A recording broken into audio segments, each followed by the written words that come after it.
Abra sua Bíblia, por favor, no primeiro livro de Reis, no capítulo de número 19. Livro de Reis, capítulo de número 19. Minha versão está na King James atualizada.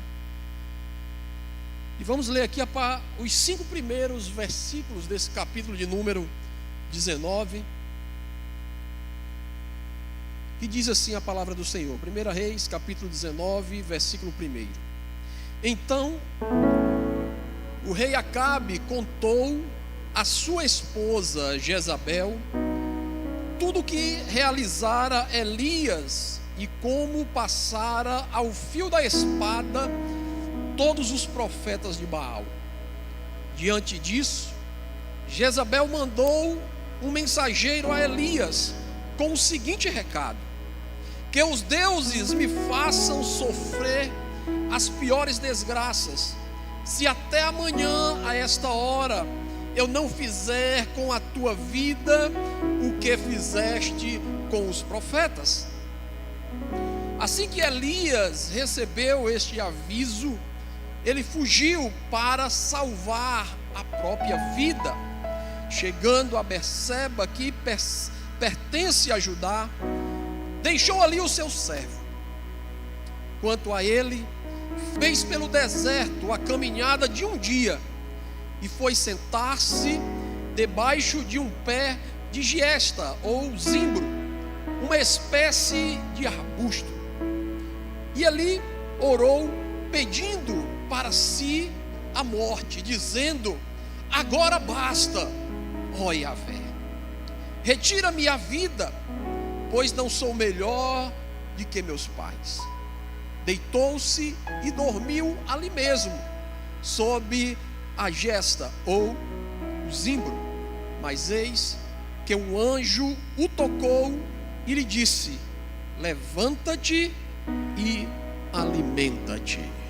Palavras aqui lidas no primeiro livro dos Reis, capítulo de número 19, que relata esse momento na vida desse profeta que é tão conhecido nas Escrituras Sagradas.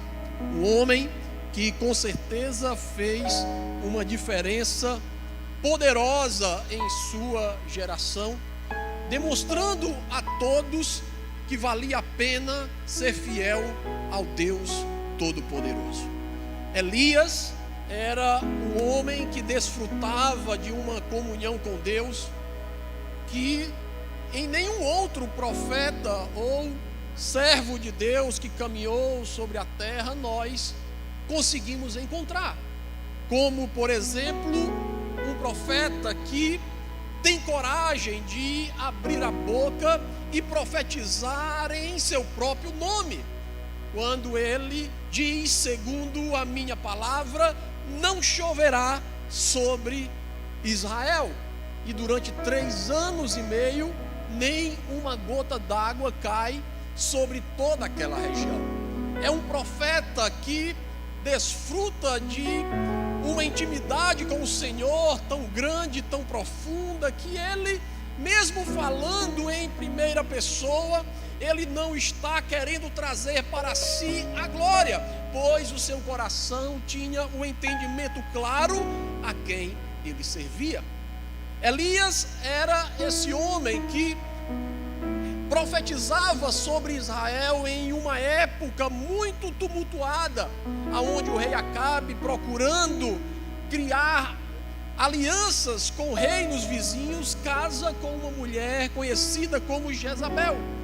E esta mulher então fez com que o culto a Baal viesse para dentro da cultura de Israel e corrompesse não apenas a casa do rei, mas também corrompesse toda aquela geração.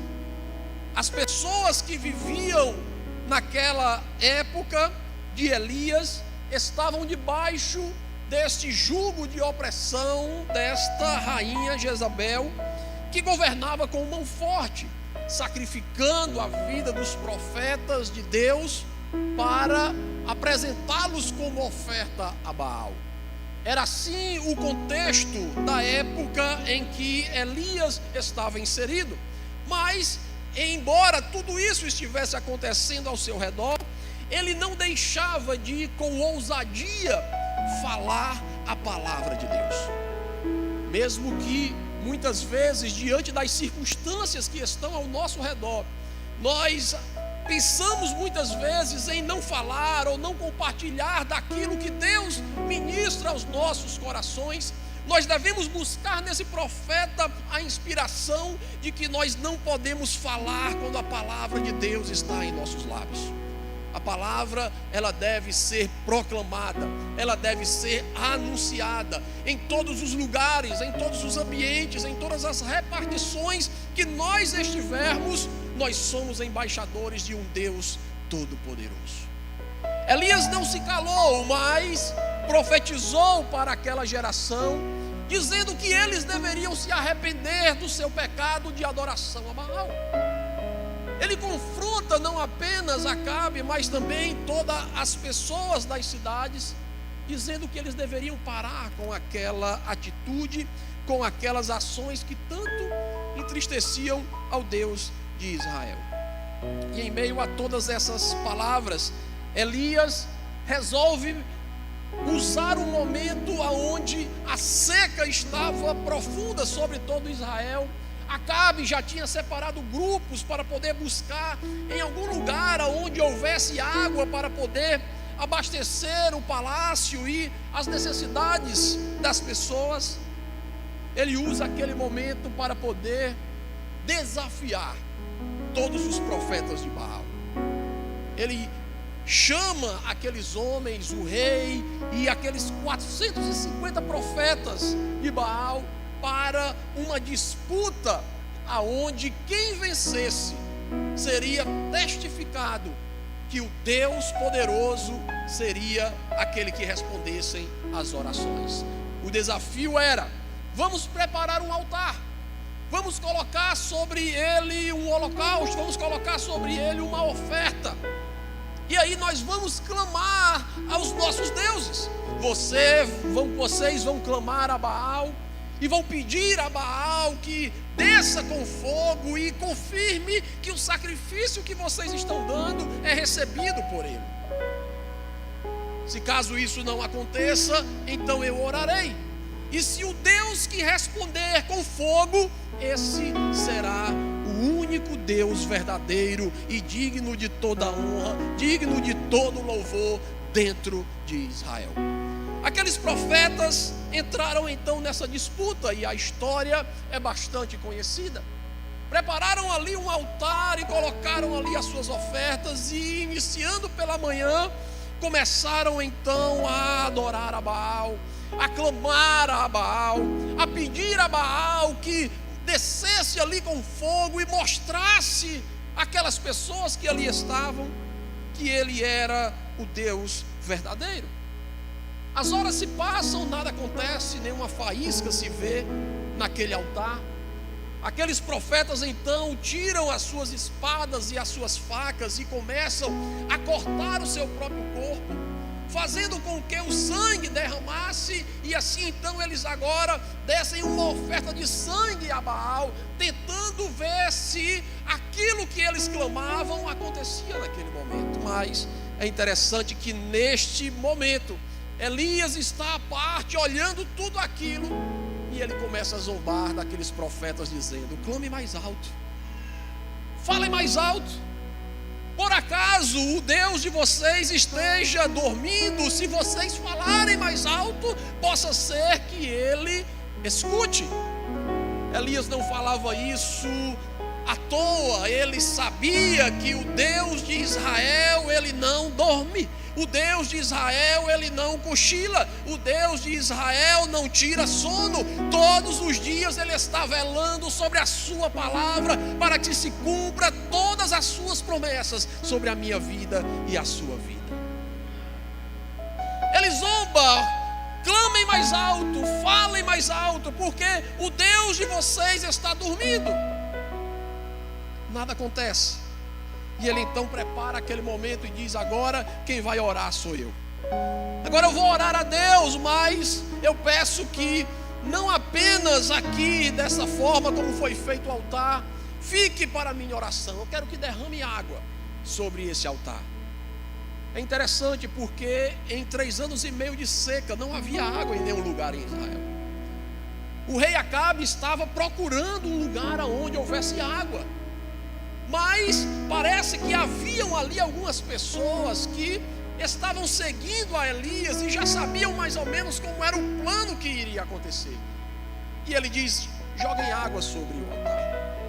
Coloquem água, e água foi derramada, tanta água que ela encheu todo o lugar aonde o altar estava erguido. E ali então Elias faz uma oração, e do céu uma coluna de fogo desce e consome toda a oferta que estava sobre o altar. A Bíblia diz que quando aquilo acontece, os profetas, eles tremem de medo, porque agora eles estavam vendo com os seus próprios olhos aquilo que mostrava qual Deus era o Deus verdadeiro e poderoso. O fogo estava consumindo tudo que ali estava. A labareda de fogo foi tão grande, foi tão intensa, que consumiu as pedras que estavam ao redor do altar, a água que tinha sido derramada, todo o sacrifício, todo o altar foi consumido como uma oferta agradável ao Senhor. E ali Elias, com toda a ousadia, ele manda o povo segurar aqueles profetas, descem então daquele monte em direção a um rio, e lá ele sacrifica todos aqueles profetas. Mortos os profetas, agora Elias olha para o rei Acabe e diz: pode voltar para a sua cidade, porque antes que você chegue aonde você vai, a chuva do Senhor vai voltar a cair sobre a terra. Eles olham e dizem: mas eu não estou vendo nada, o céu está limpo, o céu está aberto. Ele diz: mas vem ali uma nuvem do tamanho de uma mão de um homem, e esta nuvem é a nuvem do Senhor. Aleluia. O texto diz que Acabe vai na velocidade máxima que o seu carro podia colocar. E aí Elias, como profeta ousado, pega a sua capa, amarra ela em seu cinto, e meio que com uma unção do Sonic, tá ligado? O Sonic, aquele joguinho, né?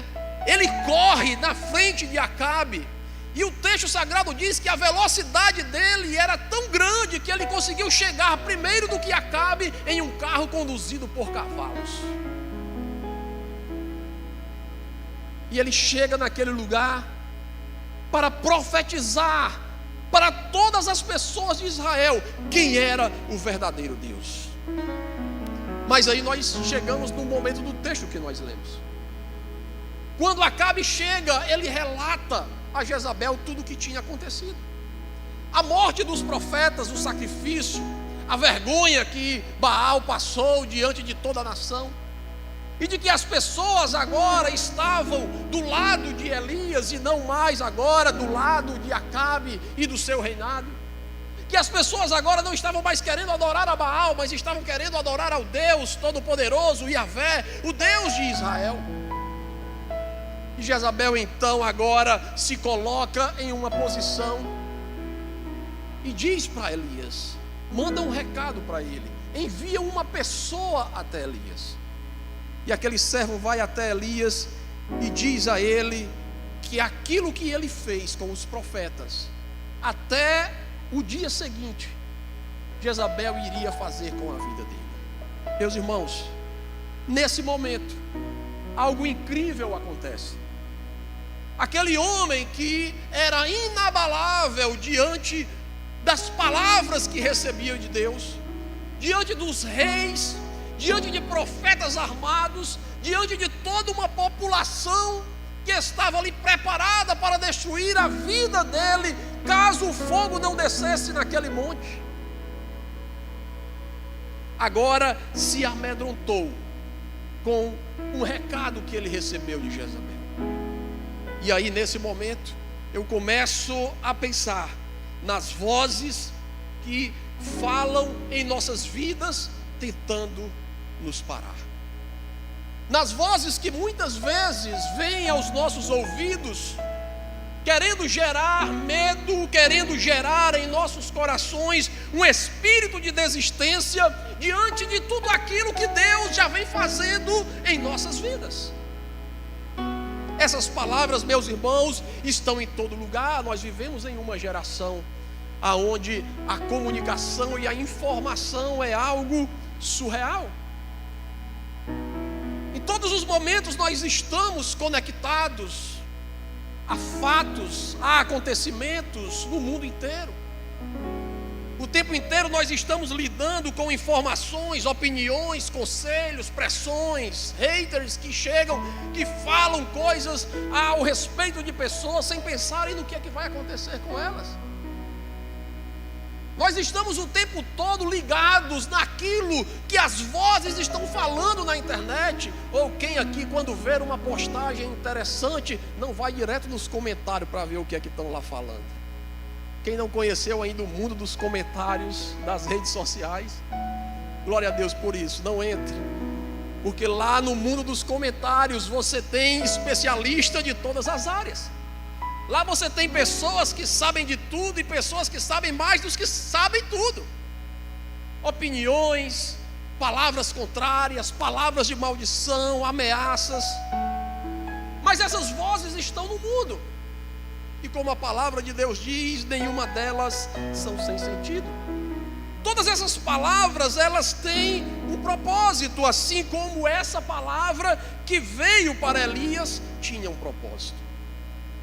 Por que Jezabel, sendo rainha de Israel, detentora de um exército que governava sobre toda aquela região, não manda soldados, homens preparados para destruir Elias? Por que ela manda um mensageiro a avisar a ele o que era que ela iria fazer? Quem já ouviu aquela frase, o cão que muito ladra, ele não morde? Quem quer fazer algo de verdade, ele não dá notícia para ninguém. Ele vai lá e faz. A gente sabe que o perigoso muitas vezes não é aquela pessoa que fica falando, vou fazer. Perigoso é aquele que calado maquina o que é que ele pretende fazer. Mas aqui, Jezabel, ele está usando uma estratégia completamente diferente. A estratégia é acertar o coração de Elias. A estratégia dela era acertar o coração daquele homem, porque ela sabia que o momento em que ela acertasse o seu coração, ele deixaria de ouvir a voz do seu Deus. Deixando de ouvir a voz do seu Deus, Elias agora iria se perder em sua caminhada. Elias agora não iria saber mais o que falar, quando falar, aonde falar, para quem falar. Ela sabe muito bem armar a sua estratégia, porque o propósito dela era fazer com que aquele profeta se calasse. Matá-lo seria fácil. Matá-lo seria apenas enviar um exército e passar a espada, como todos os outros profetas tinham sido mortos. Mas se ela fizesse isso, aquele homem iria se tornar como um mártir para o povo de Israel. Ela diz: não, nós não podemos matar Elias. Nós precisamos calá-lo. Nós precisamos fazer com que sua boca não fale mais, não profetize mais. E aí, meus irmãos, a estratégia que o inimigo usa contra a vida daquele homem também é utilizada todos os dias das nossas vidas. Porque com certeza muitas vozes falavam contra Elias, dizendo: não faça isso, pare, olha, estão matando muitos profetas e tal. Mas a voz dessa mulher atingiu diferente o seu coração. Por isso que eu entendo que não importa o volume de vozes que chegam até nós, mas de quem essas vozes chegam até nós. Não simplesmente das vozes que estão falando pelo mundo afora, mas existem pessoas específicas que nós precisamos ter cuidado com o que nós ouvimos delas. às vezes são pessoas que estão caminhando do nosso lado, são pessoas que estão na mesma empresa que nós estamos, são pessoas que estão dentro da família que nós fazemos parte, às vezes são pessoas que estão até congregando dentro da organização e da denominação que nós fazemos parte. Que se nós não guardarmos o nosso coração, essa voz, ela vai ter o poder de atingir o nosso coração. Mas, meus irmãos, nós precisamos entender que a voz do Senhor, ela é uma voz única e é uma voz verdadeira. A voz do Senhor é uma voz inconfundível. Muitas pessoas, elas dizem: eu tenho dificuldade de entender a voz do Senhor. Você tem dificuldade de entender a voz do Senhor porque você ainda não ouviu a voz do Senhor. Porque a palavra de Deus diz, lá em João no capítulo 10, que Jesus falando que quando Ele falar com as suas ovelhas ouvirão e entenderão e o seguirão por onde Ele for. Quando Deus fala, meus irmãos, é inconfundível. Quando Deus fala aos nossos corações, nos dando uma direção, nós não temos dúvida, nós podemos até não querer fazer. Aí é diferente. Eu sempre brinco com as pessoas, os jovens que vêm participar das nossas escolas de missões. Inclusive agora em janeiro nós estamos fazendo mais uma escola de missão. Se você deseja viver 10 dias de missões no sertão, um sertão oculto, onde muitas pessoas não conhecem, entre as cidades menos alcançadas do sertão, me procura que você pode fazer parte dessa caravana. E esses irmãos vêm, casais vêm, e a gente tem muitos momentos de oração pela madrugada, durante o dia, buscando a Deus para ouvir a sua voz e a direção para aquilo que Ele deseja fazer através das nossas vidas. E eu sempre digo para eles: olha, o grande problema não é nós ouvirmos a voz de Deus, mas é nós ouvirmos a voz de Deus e obedecermos a essa voz. Porque muitas vezes a voz de Deus, ela será contrária à voz do nosso próprio coração. A grande maioria das vezes a voz de Deus será contrária a todas as vozes que estão bradando em nossos ouvidos.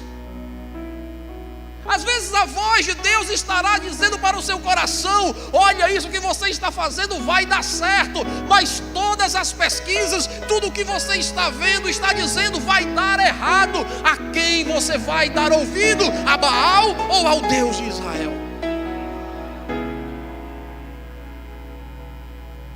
O Senhor é o mesmo, Ele não mudou. Mas o espírito de Jezabel também continua operando dessa mesma forma, desde lá do Éden, quando a serpente com uma voz engana aquela mulher.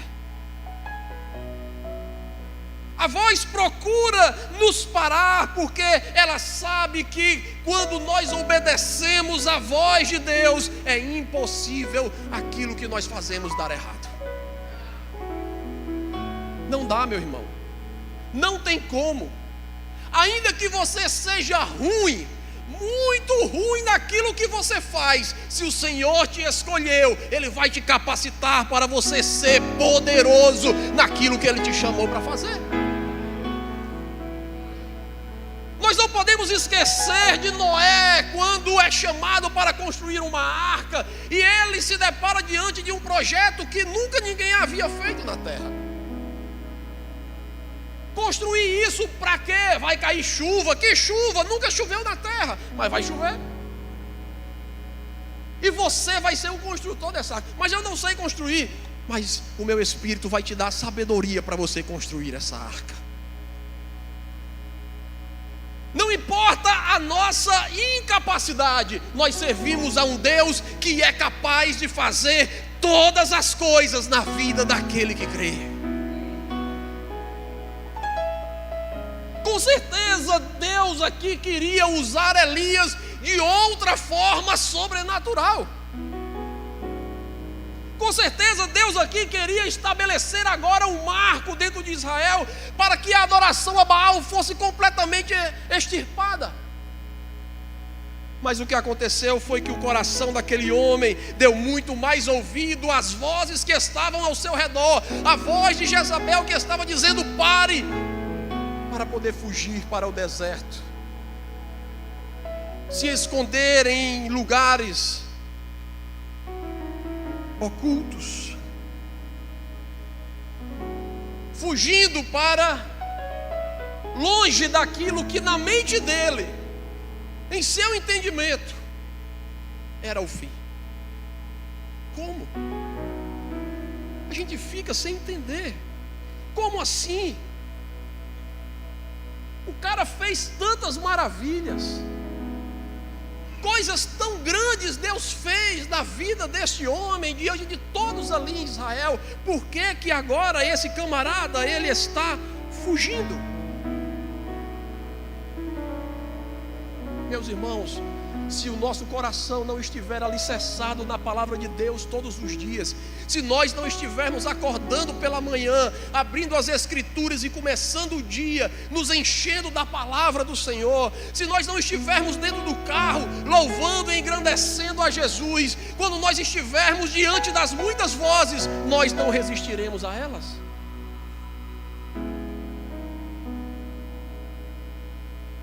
Aí entra agora o outro lado do sabichão, do cara que sabe tudo. Não pense que você vai conseguir vencer as vozes do inimigo sozinho. Não vai.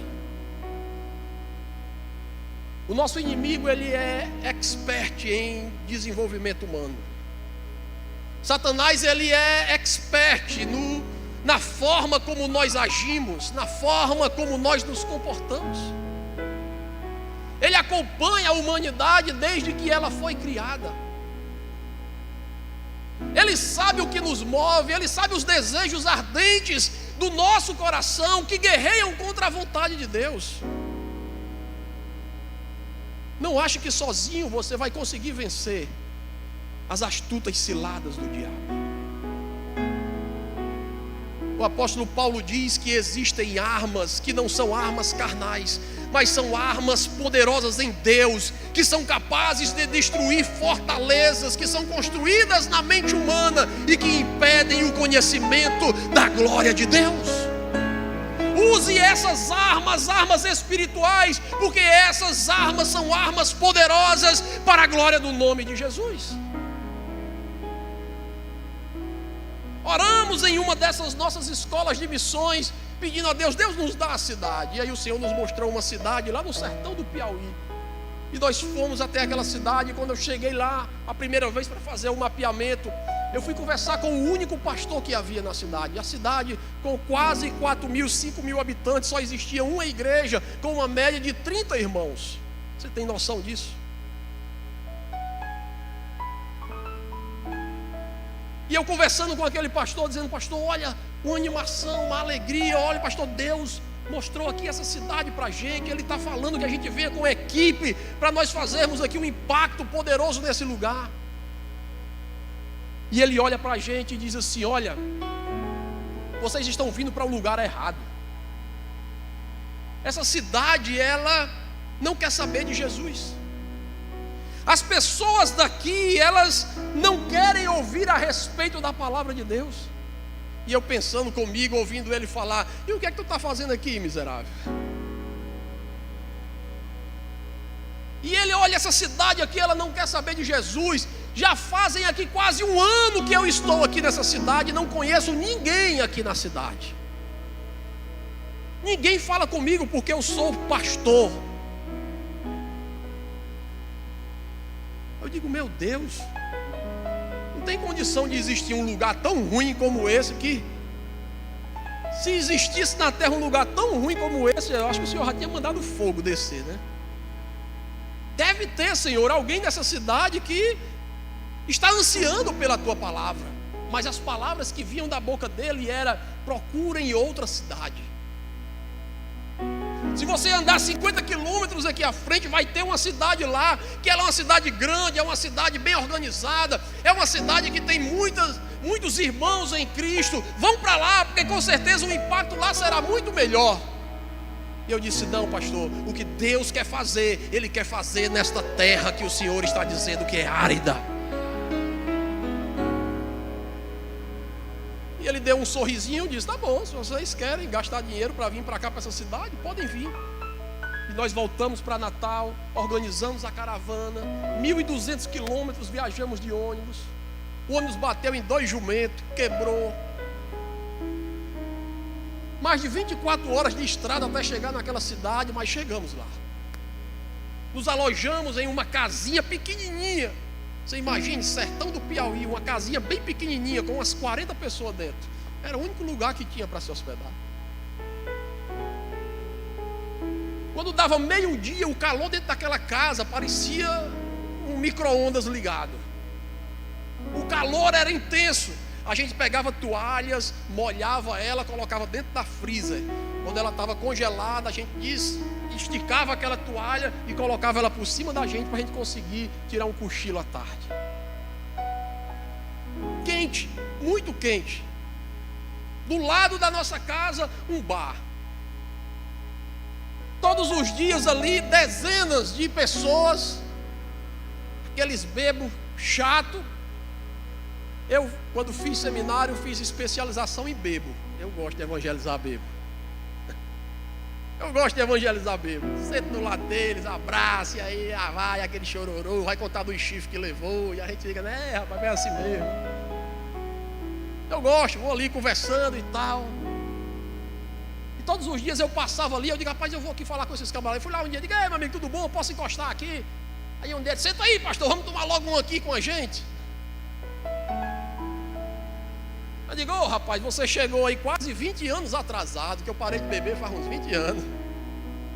Ele disse: foi, pois traga uma Coca-Cola para ele. Eu digo: rapaz, faz 18 que eu não bebo Coca-Cola. Ele disse: vixe, você não bebe alguma coisa? Eu digo: água. Se tiver, a gente bebe, suco. Mas eu posso me sentar? Ele pode. Ali eu sentei, fiquei conversando com eles a tarde todinha. E eles pararam e disseram assim: pastor, por que o senhor sentou aqui na mesa? Eu disse: porque eu queria conhecer vocês. Eu queria conversar com vocês. Ele disse: olha, pastor, isso impacta muito o nosso coração, porque os crentes que existem aqui nessa cidade, todos os dias eles passam aqui na frente, mas nunca eles deram nem bom dia para nós. Quando as irmãs estão vindo dessas reuniões que elas fazem, e nós estamos indo, tá certo, a gente vai meio melado para lá e para cá, mas quando a gente entra numa rua que elas entram, elas fogem. Mas o Senhor não, todo dia o Senhor está vindo aqui conversar com a gente, sentar na mesa com a gente. O que é que está acontecendo? Por que o Senhor está fazendo isso? E aí nós começamos a compartilhar a respeito de Jesus. Começamos a dizer a eles: olha, Jesus com certeza estaria nessa mesma mesa que nós estamos, conversando com vocês da mesma forma que eu estou fazendo. E aí começamos a falar com eles a respeito disso. E começamos então a visitar algumas casas, alguns lugares. E por causa dessas ações, as pessoas começaram a mandar lá na casa onde nós estávamos hospedados, começaram a mandar os WhatsApps. Sabe o que é os WhatsApp do sertão? É aqueles meninozinhos pequenos. E a mãe diz: menino, vai lá em Dona Maria e pergunta a ela se ela tem açúcar. Aí o menino, né? A mãe está perguntando se tem açúcar. Tem não, aí volta, né? O WhatsApp. E aí esses meninos começaram a chegar lá na casa que nós estávamos. Ei, mamãe está perguntando se vocês não vão lá na casa dela. Onde é a casa da sua mãe? É bem ali. Eu digo: eita, calça os tênis porque é longe. Vamos lá. De sorte, meus irmãos, que nós ficamos ali quase 20 dias naquela cidade.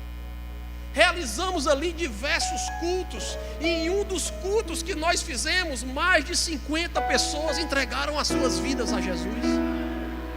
Se somarmos todos os dias que nós ficamos ali, foram 219 pessoas que declararam dizendo: eu creio que esse Jesus é Senhor e Salvador da minha vida. Aleluia! Isso porque, meus irmãos, nós não resolvemos dar ouvido à voz que estava dizendo: não para aquele lugar. Por isso que quando a palavra vem sobre o seu casamento, não é mais possível. Por isso que quando a palavra vem sobre o seu filho, ele não voltará. Sobre o seu esposo ou a sua esposa, não voltarão. Ei, a palavra de Deus é que Ele é poderoso para fazer muito mais, além daquilo que nós pedimos ou pensamos. A palavra de Deus, ela profetiza sobre as nossas vidas que tudo é possível àquele que crê. Mas que é necessário que os nossos corações estejam de uma forma pronta para não ouvir as vozes de fora. A questão não é ouvir Deus, é dar ouvido às vozes que estão fora. É dar ouvido àqueles que estão falando ao nosso redor. É dar ouvido àquele que está diante de nós, dizendo: olha, não é possível. Não é o que dizem sobre você o que importa, é o que Deus diz a seu respeito. Isso é o que verdadeiramente importa. O que importa não é o que as pessoas estão declarando sobre a sua vida, porque as palavras malditas lançadas contra nós, nós podemos condená-las no nome de Jesus. O que importa são as palavras do Deus Todo-Poderoso. Elias foge, deserto. Deus não o esquece naquele lugar, vai em busca dele, o leva para uma caverna, para um lugar escondido, para voltar a ensiná-lo a ouvir a voz de Deus. E é lindo esse momento, porque as Escrituras dizem que quando ele está ali escondido, o Senhor diz: olha, preste atenção no que vai acontecer. Aí de repente um grande vento passa naquele lugar. Mas é um vento tão intenso, é um vento tão forte, que as pedras e os montes começaram a ser destruídas com a força daquele vento. Mas as palavras do profeta dizem: o Senhor não estava no vento. Depois vem muito fogo. Fogo intenso consumindo tudo. Depois vem terremoto tremendo tudo. Mas a palavra diz: o Senhor não estava em todas essas coisas. Mas aí de repente o que aparece é uma voz suave. É uma voz que vem branda, que ela vem como um vento suave, dizendo a Elias: o que é que você está fazendo aí? A palavra de Deus, meus irmãos, ela não quer competir com as vozes que estão bradando ao nosso redor. Deus não precisa falar mais alto ou gritar mais alto para que você escute o que Ele está querendo ministrar ao seu coração. O que Ele quer é um coração cheio de fé. Não importa o volume, não importa a forma do que esteja acontecendo, sinais, prodígios e maravilhas, até o diabo opera. Até o enganador, ele opera essas coisas.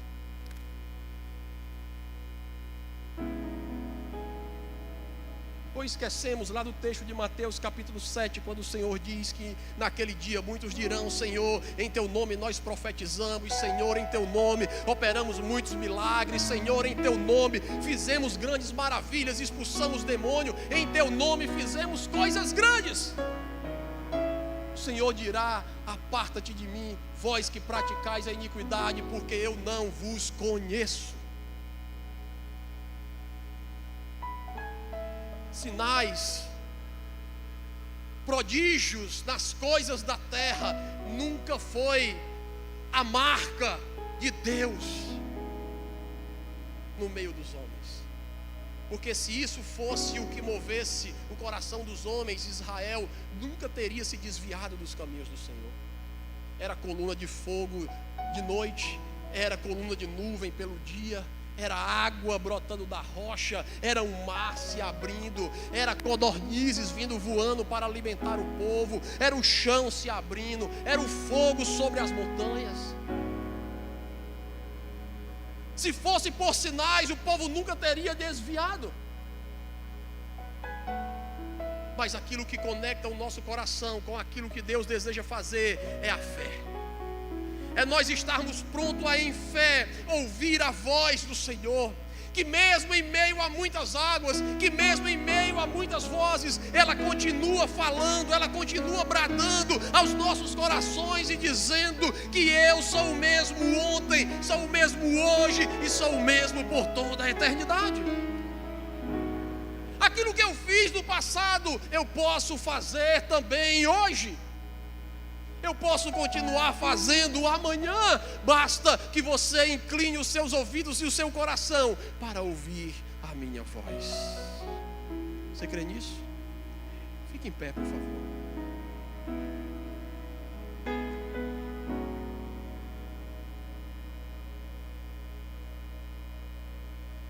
Quando confiamos na voz de Deus, não há lugar para o medo, apenas para a fé. A Bíblia diz que aquele que tem medo, ele não é aperfeiçoado no amor.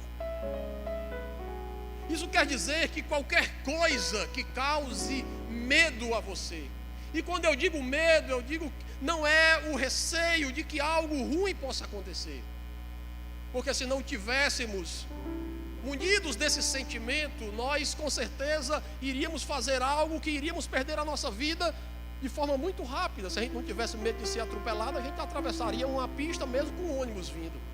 Mas a gente tem medo de morrer, então a gente para, a gente não avança. A gente não acelera mais do que a gente acredita que dá para acelerar. Tem uns que aceleram mais, outros que aceleram menos. Mas ninguém vai além daquilo que ele acha que a partir dali ele morre. A não ser que ele queira tirar a sua própria vida.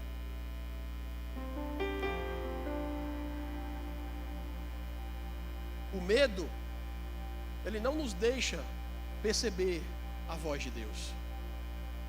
Todas as vezes que nós somos dominados pelo medo, nós paramos de ouvir a voz de Deus.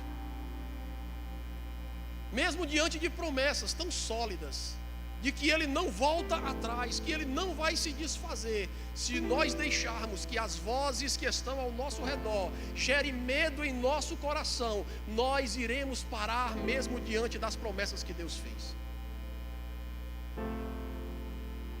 Por isso que essa noite, o que eu quero aqui com vocês é clamar ao Senhor por um coração cheio de fé. Porque sem fé é impossível nós agradarmos a Deus, mas em fé nós podemos ver esse Deus, aleluia, fazer de nós instrumentos para a glória do nome dEle. Em fé nós podemos ver aquilo que foi prometido se concretizar diante de nós. Porque a fé faz com que a gente se mova naquilo que Deus já está fazendo. Feche seus olhos, coloque a mão no seu coração.